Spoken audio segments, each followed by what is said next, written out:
Hola a todos, ¿qué tal estáis? Espero que vaya todo muy bien. Yo soy Laura y os doy la bienvenida al Lado Oscuro, mi canal de YouTube.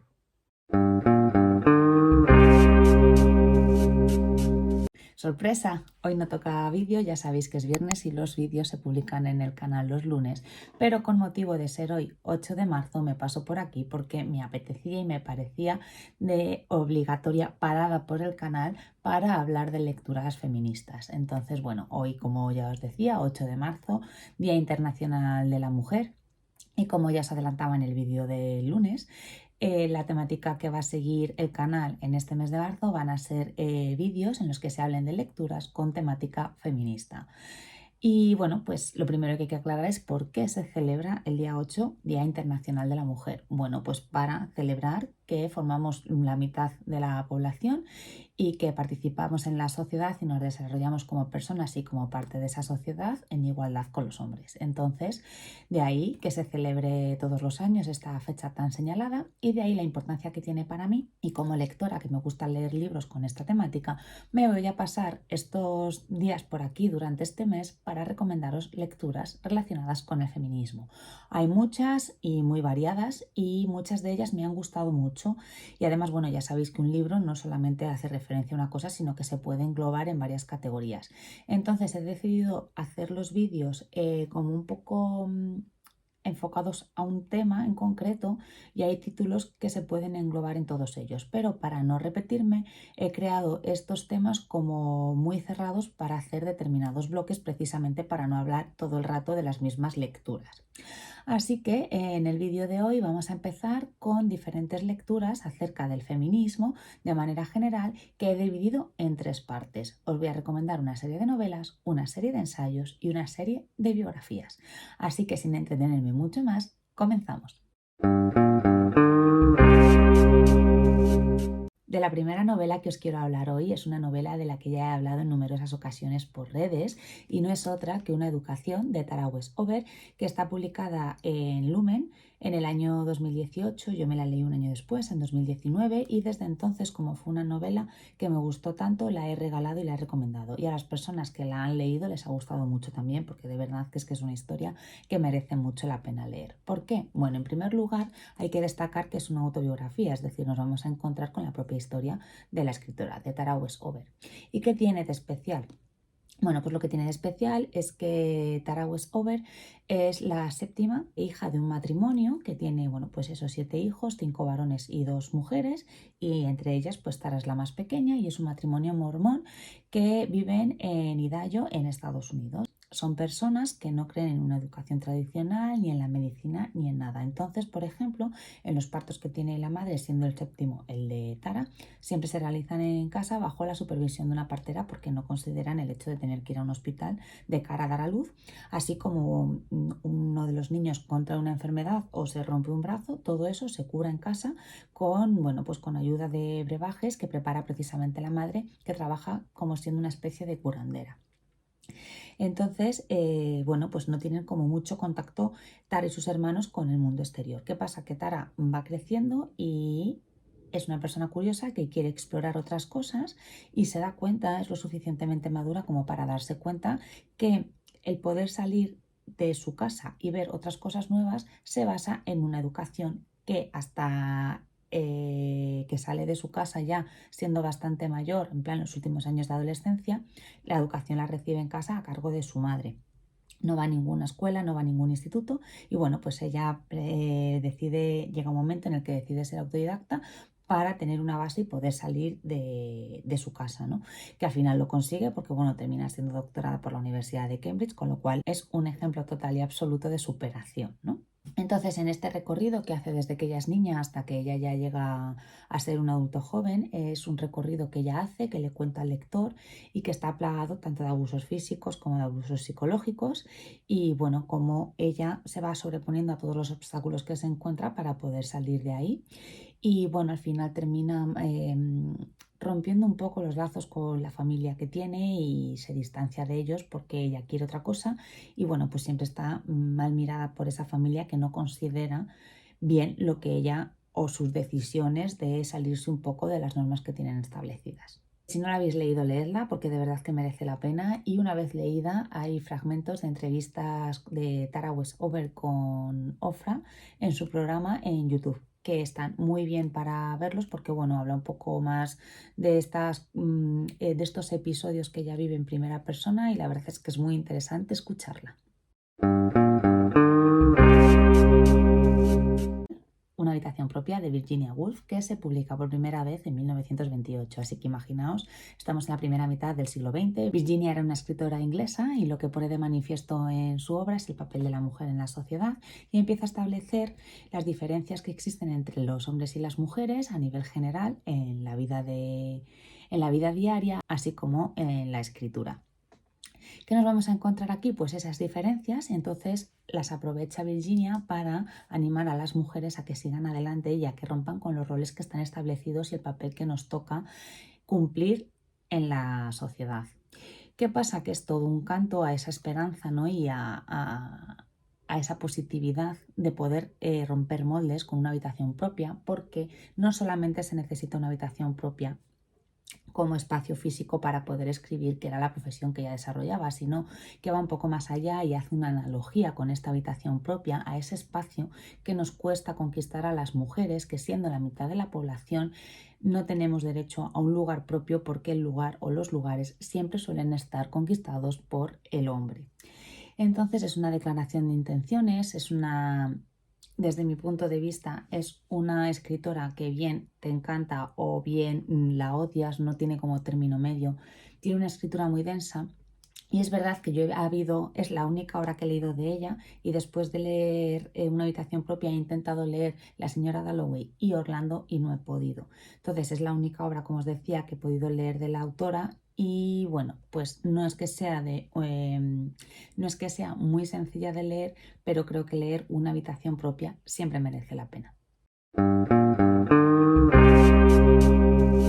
La tercera novela que os vengo a hablar hoy la leí en 2022, se publica en 2021 en Amor de Madre y es Carcoma de Leila Martínez.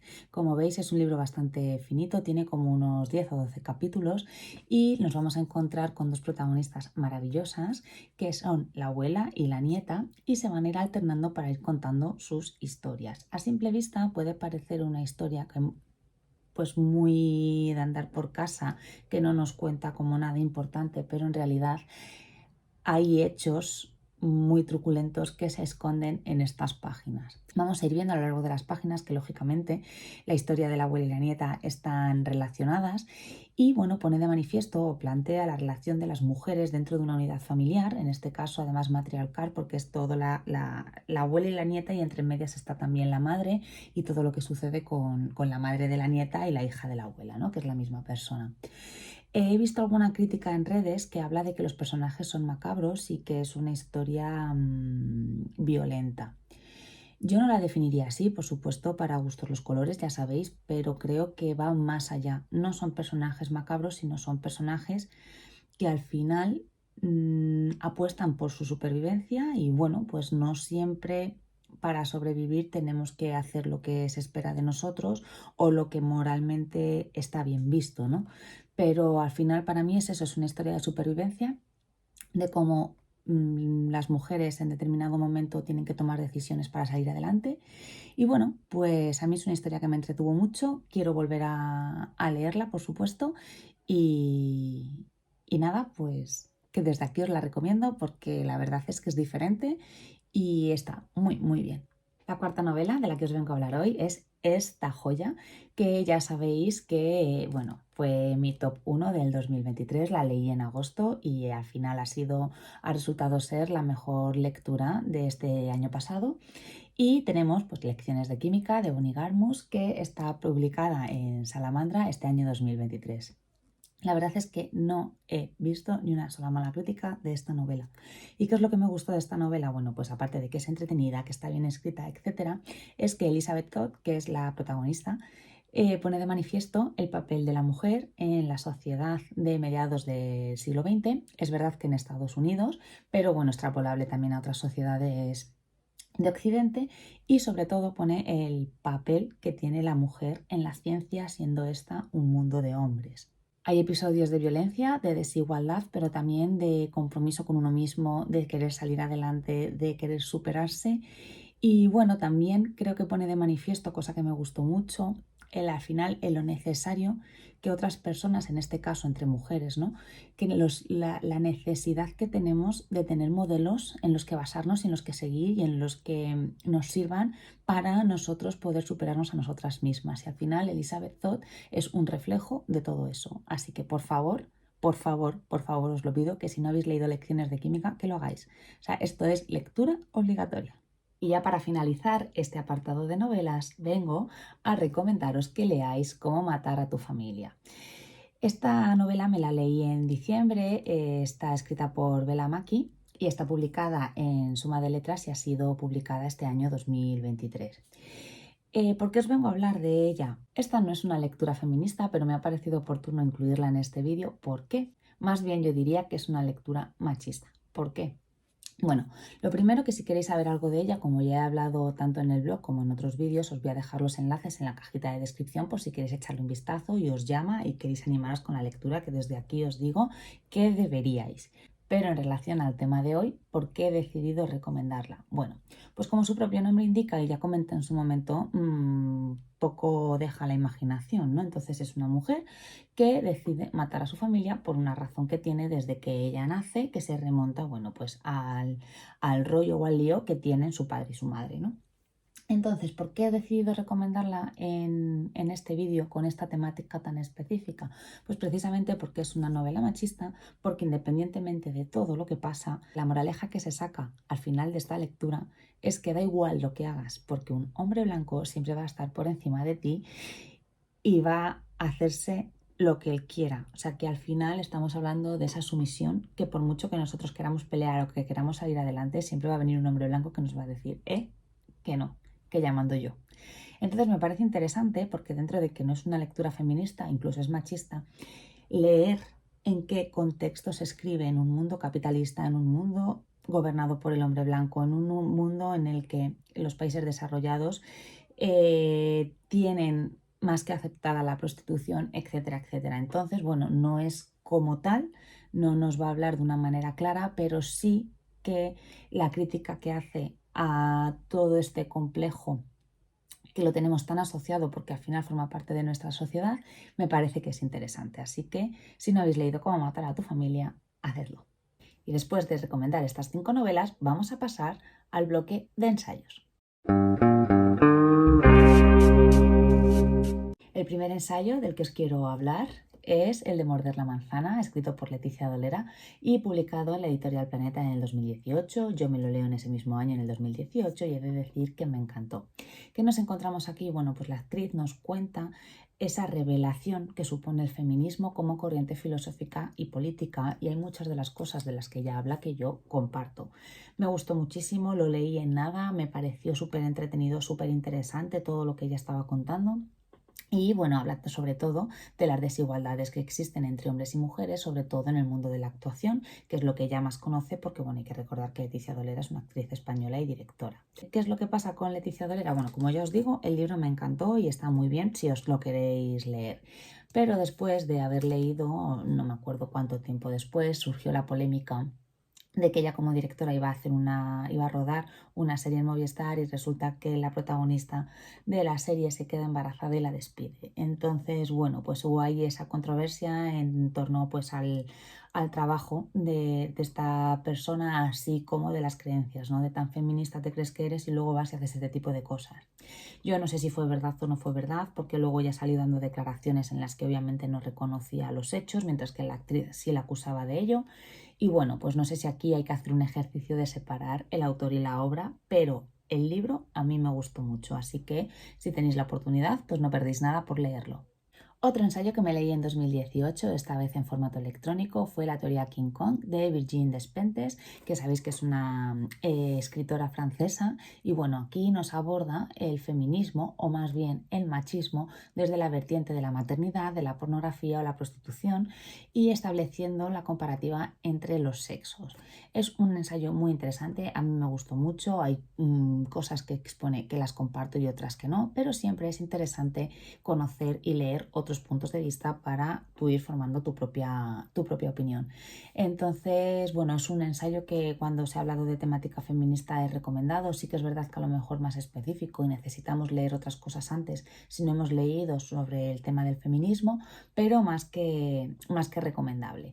Ella se centra en la sociedad francesa, pero todo lo que ella propone pues nos pasa un poco como lecciones de química, que es extrapolable a otras sociedades, como puede ser perfectamente la española. Es una lectura ágil, sencilla y directa. Explica todo muy bien, sin lugar a dudas, y la verdad es que está muy bien leer a esta autora. El tercer ensayo del que os quiero hablar hoy es Hola Guerrera, que está escrito por Teresa Lozano y Zua Méndez. Yo me lo leo en 2019, pero está publicado en Aguilar en el año 2018 y nos vamos a encontrar un ensayo en el que se van a hablar de las diferentes perspectivas dentro del feminismo, pero lo que más me gustó y lo que más destacaría de este libro es que está basado en muchos datos y en muchos testimonios.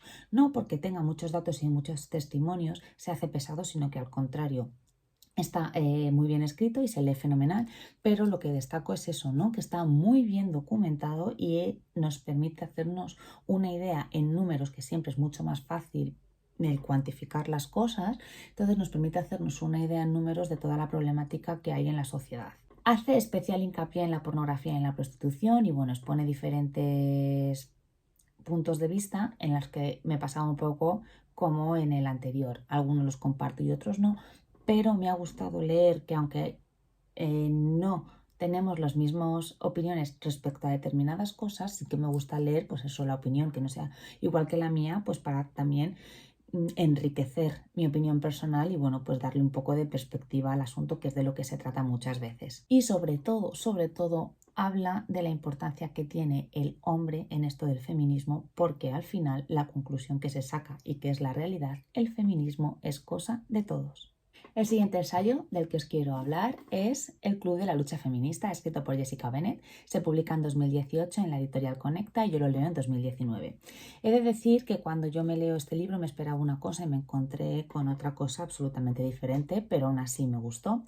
Es un manual, una especie de manual para seguir en los casos que nos encontramos de discriminación por sexo en el ambiente laboral. Es una lectura ágil, fácil de leer y con un lenguaje muy coloquial que hace que sea muy fácil de seguir todo lo que ella explica en estas páginas. Hace mucho hincapié en la educación para salvar esta brecha de género que tenemos, porque el hecho de que haya discriminación de todo tipo en un ambiente laboral es un hecho real. Y bueno, pues es que al final parece que son cosas que pasaban pero que ahora ya no, y no es así, sino que desgraciadamente siguen pasando. Y hablando, bueno, pues desde esa discriminación a nivel salarial, desempeñando las mismas funciones y teniendo el mismo rol o el mismo cargo, por así decirlo, hasta situaciones de violencia, situaciones de abuso, situaciones de acoso, etc. Desde mi punto de vista, teniendo en cuenta la temática feminista, se queda un poco floja.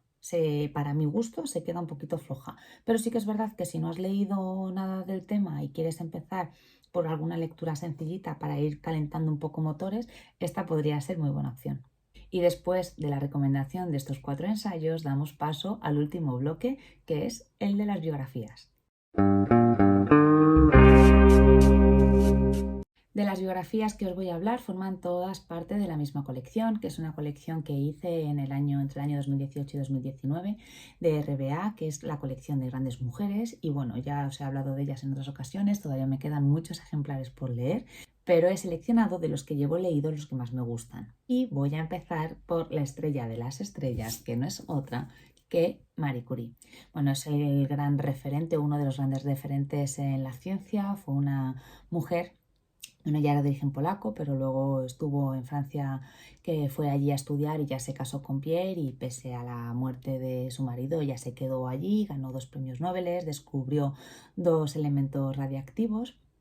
Tuvo 2 hijas con Pierre, e Irene, la mayor, también fue ganadora del premio Nobel, y bueno, pues toda una eminencia. Y además, bueno, pues eso, todo un modelo que se convirtió para otras niñas y otras mujeres, cosa que ella nunca tuvo porque no había referencias en la ciencia en las que ella basarse para poder hacer carrera en ese mundo de hombres. Es un personaje que me gusta mucho y bueno, pues en relación con Marie Curie ya sabéis que os he hablado también otras veces de La ridícula idea de no volver a verte.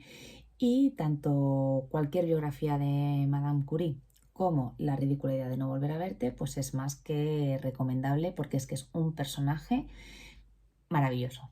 De la segunda mujer que os quiero hablar hoy, para mí, a ver, tiene un poco de controversia. ¿Por qué? Porque es considerada como un modelo del feminismo y para mí es un modelo feminista más que discutible. ¿Y de quién estoy hablando? Pues estoy hablando de Frida Kahlo. Creo que lo que es indiscutible es que fue una gran artista y creo que hasta ahí estamos todos de acuerdo independientemente de que nos guste su arte o no. Pero a nivel de feminismo, como ya os digo, es un modelo que es una persona, es un personaje que siempre se ha propuesto como imagen del feminismo y a mí no me lo parece. ¿Por qué? Bueno, pues en principio fue una persona que evidentemente luchó por lo que ella quería para dedicarse al arte, que era lo que a ella le llenaba, y hasta ahí, vale, lo podría comprar. Pero ¿cuál es el problema? Y por lo que yo tengo mis dudas y que para mí no es tan feminista, pues la relación que mantuvo con su pareja, con Diego Rivera, porque bueno, ella estaba muy enamorada de él y con tal de estar con él, pues aguantó infidelidades y bueno, pues comportamientos por parte de él que no eran los más adecuados, convirtiendo desde mi punto de vista esa relación en una relación tóxica por el comportamiento de él y por lo que ella aguantó. Es verdad que también puede ser considerado como modelo feminista porque ya en los últimos años ella también tuvo relaciones con otros hombres, pero siempre estaba Diego ahí y Diego fue el amor de su vida y ella aguantó cosas que no debería haber aguantado, bueno, pues por permanecer unida de alguna manera a ese hombre. Entonces, bueno, esta parte de su vida es verdad que la humaniza, o sea, humaniza al personaje y bueno, pues a lo mejor cualquiera hubiésemos pasado por la misma situación estando en su lugar, pero bueno, es un poco lo que a mí me tira para atrás en cuanto a que Frida Kahlo sea un referente como feminismo. Pero es verdad que la biografía me gustó, me pareció una vida súper interesante y como es considerada figura feminista, pues yo la traigo aquí al canal. La siguiente biografía no es otra que Rosalind Franklin, otra de las grandes a nivel científico, es posterior a Marie Curie. Y bueno, el crédito que se le da a Rosalind Franklin es una vez ella fallecida, porque, bueno, en un inicio la historia de Rosalind Franklin, no sé si lo sabéis, pero ella trabajaba haciendo fotografías a moléculas muy pequeñas mediante rayos X. Y la famosa fotografía 53 fue la que desvelaba un poco cómo era la estructura de la molécula del ADN. Ella se desenvolvió en laboratorios que eran territorio absoluto de hombres y levantó muchas envidias, entre ellas la de su compañero Wilkins, que en una de estas cogió la famosa fotografía, la robó y se la llevó a Watson y Crick para desvelársela, y gracias a ello estos investigadores en su investigación también en relación con el ADN estaban en un punto muerto y gracias a ver la fotografía de Rosalind fueron los que finalmente determinaron cómo era la estructura de esta molécula y terminaron ganando el premio Nobel Wilkins, Watson y Crick. Rosalind ni se estaba ni se la esperaba. ¿Por qué? Porque nadie le dio la acreditación que merecía. Es verdad que años después se descubre toda esta parafernalia y entonces empieza a cobrar relevancia la figura de esta científica, pero en su momento no la tuvo. Terminó falleciendo de cáncer, al igual que le pasó a Marie Curie por estar expuesta a la radiación. Y bueno, pues es otro modelo que desde mi punto de vista ha salido a la luz todo lo que le pasó, pero a mí esto me hace plantearme cuántas mujeres, tanto en ciencia como en otros ámbitos, sufrieron este tipo de abusos por parte de compañeros hombres. De hecho, en Cambridge hay un pub que es The Eagle, que es allí donde se dice que Watson y Crick, cuando ya descubrieron la estructura del ADN, se fueron allí a celebrarlo, hicieron el anuncio, porque trabajaban en los laboratorios Cavendish, que están también a las afueras de Cambridge, y bueno, fueron allí a hacer el anuncio de manera un poco informal, ¿no? Y celebrarlo. De hecho, hay una placa en la puerta en la que pone que allí se hizo el anuncio de que se había descubierto la estructura de la molécula de ADN por parte de Watson y Crick. Entonces, bueno, al fin y al cabo esta persona tuvo el rédito que no tuvo en vida y bueno, pues no es justo, pero al final se le reconoció, pero vuelvo a plantearme eso, ¿no? ¿Cuántas mujeres habrán quedado sin obtenerlo por culpa de las envidias de compañeros varones que no permitieron que esto sucediese? La siguiente mujer de la que os quiero hablar, si no es la figura feminista por excelencia, por supuesto es una de ellas, y no es otra que la escritora Simone de Beauvoir, la escritora francesa del siglo XX. Ya sabéis que, bueno, una de sus obras más notables es El segundo sexo. Lo tengo absolutamente pendiente, pero es que es tan gordo y al final es tan filosófico que me da miedo adentrarme en sus páginas porque, bueno, creo, la imagen que yo tengo de esta lectura es que va a ser muy densa y no sé si voy a conseguir entenderla, pero le tengo muy pendiente desde hace mucho tiempo y a lo mejor es cuestión de ir leyéndolo a poquitos, no lo sé, pero tengo que ponerle solución a esto como sea. Volviendo a Simone, bueno, pues ya sabéis que ella, bueno, pues era una escritora, una filósofa que hablaba sobre todo sobre feminismo, y lo que me gusta de esta figura en contraposición a Frida Kahlo es que realmente sí que me parece una figura feminista. No sé si lo sabéis, pero ella fue pareja de Jean-Paul Sartre, uno de los filósofos más importantes del siglo XX a nivel mundial, pero bueno, también era de origen francés. Y entonces ellos mantienen una relación, pero siempre mantienen una relación abierta, y él mantiene relaciones con otras mujeres, que Simone lo sabe, al igual que Simone mantiene relaciones con otros hombres. Pero lo que me gusta, y ahí viene lo que os comentaba de la contraposición de Frida Kahlo, es que se tienen un respeto mutuo, y el hecho de tener una relación abierta proviene de un acuerdo por parte de los dos. No es que al final Frida tuvo que aceptar que Diego Rivera era un infiel y la vida era así, ¿no? Entonces, bueno, pues la biografía, cuando la leí, me pareció interesantísima, me parece un personaje maravilloso, y lo dicho, tengo el segundo sexo pendiente y espero leérmelo en algún momento. Otra de las mujeres importantes de las que os quiero hablar hoy, ya la he mencionado antes, y es Virginia Woolf. Os hablaba de Una habitación propia, pero ahora os hablo de la biografía de la autora. Una autora inglesa que, bueno, tiene muchas obras conocidas, como os decía. Yo solamente me he leído Una habitación propia, y es una escritora que revoluciona la narrativa del siglo XX porque pone de manifiesto o tiene temas centrales en sus obras como la homosexualidad, el amor romántico o el propio feminismo en sí. Es una mujer que sufre abusos por parte de su hermano mayor en casa, y bueno, pues eso a nivel de salud mental la deja bastante mal el resto de su vida, además con miedo a mantener relaciones sexuales con el que luego es su marido, y bueno, pues al final, en uno de los episodios de crisis a nivel mental que tiene, decide suicidarse, pues metiéndose en un río con pesos en los bolsillos para no poder salir. Entonces, bueno, pues la vida fue breve pero muy intensa, muy prolífera a nivel de escritura, y la verdad es que es un personaje súper interesante. Otra de las mujeres que os quiero hablar, esta es española, y no es otra que Clara Campoamor, que fue una abogada que se metió en política y fue la que consiguió, la que luchó porque las mujeres pudieran votar en unas elecciones. Es verdad que luego estalla la guerra civil, se instaura el franquismo, que es una dictadura, como ya sabéis, y bueno, pues ni votaba el hombre, ni la mujer, ni nadie. Pero fue ella la que en tiempos de república la que consiguió que las mujeres tuvieran acceso al voto. En épocas de la guerra civil tiene que salir exiliada y bueno, pues muere a los 84 años en Suiza. Y la verdad es que es todo un personaje con una vida súper interesante, además de la importancia y el hecho histórico que supone lo que ella consiguió, como os decía, el voto femenino. Y bueno, pues es una de de los personajes que a mí me gustan, porque además ya os conté en el vídeo en el que os recomendaba tres librerías en Madrid. Ella estudió en el Cardenal Cisneros, que es donde yo hace unos años ya di clase. Así que, bueno, pues otro personaje interesante más, en este caso, como os decía, española, y muy digno de leer. Ya para ir terminando, la última biografía que os voy a recomendar es la de Emmeline Pankhurst, que es una activista política inglesa, una chunga de muchísimo cuidado, absolutamente maravillosa, que fue presa política en numerosas ocasiones, porque es que era de armas tomar, y fue la que, bueno, consiguió el voto femenino en Inglaterra. Esta señora de aquí fue la que inició las huelgas de hambre, el hecho de ir a una manifestación y tirar tomates, el hecho de encadenarse, o sea que nos pensamos que somos unos modernos de la vida y no fue así. Y bueno, pues esta serie de prácticas las llevó a cabo precisamente pues para conseguir que las mujeres de Inglaterra pudieran votar.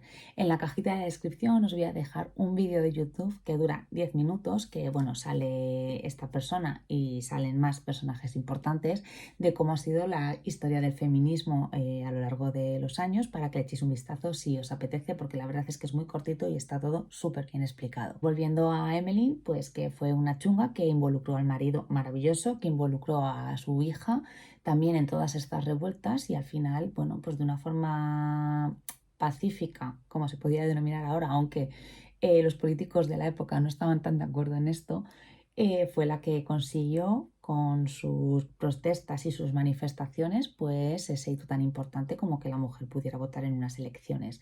Como os decía, fue presa política, estuvo numerosas veces encarcelada, inició huelgas de hambre y bueno, pues lo que os decía, que al final se salió con la suya y consiguió ese hecho tan importante a nivel histórico. Y ya para finalizar del todo, sí o sí, quería recomendaros un libro que me leí hace tiempo que se titula Las sin sombrero, que recoge pequeñas biografías de mujeres pertenecientes a la generación del 27. Yo no sé vosotros, ni sé cómo serán las clases de literatura en la actualidad, pero en mi época hablar de generación del 27 era hombres, eran hombres y Lorca por excelencia, ¿no? Pero estas mujeres fueron coetáneas de Lorca y de otros hombres también importantes a nivel artístico, y bueno, pues recoge la vida de estas mujeres en las que se encuentran, bueno, pues pintoras, escritoras, poetas, bueno, una gran variedad de personas, de mujeres absolutamente maravillosas y de las que se habla muy poco. Entonces, bueno, pues va contando la vida de algunas de ellas. Hay un documental en la 2 que creo que está disponible de manera gratuita en YouTube, que le podéis echar un vistazo también. Y bueno, ¿por qué se les llama las sin sombrero? Porque antes, en esta época, a primeros del siglo XX, la gente, tanto los hombres como las mujeres, siempre salían con sombrero a la calle, y lo podemos ver en las series y en las películas de esa época, ¿no? Y entonces en un acto de rebeldía llegaron a la Puerta del Sol y pues, se quitaron el sombrero. Fijaros vosotros qué detalle, pero eso escandalizó a la sociedad del momento. Entonces este conjunto de mujeres que pertenecían a la misma generación artística, bueno, pues se las denominó así, y es súper interesante porque, como os digo, normalmente cuando se habla de la generación del 27 se habla de las figuras masculinas, pero no de las femeninas, que también las hubo. Y nada, ya por fin me despido. Hasta aquí llega el vídeo de hoy, que ha sido bastante largo. Espero que os haya gustado, que hayáis tomado ideas y que os animéis a leer sobre el feminismo. Ya habéis visto que tenéis gran variedad de obras, que se puede empezar por muchos sitios con temáticas diferentes, con diferentes vertientes. Y bueno, pues espero desde aquí de verdad que os animéis, porque a mí personalmente es un tema que me interesa mucho y que creo que es importante leer para, bueno, sobre todo para formarse una opinión propia. Otro vídeo más en el que os doy las gracias por llegar hasta aquí, hasta el final.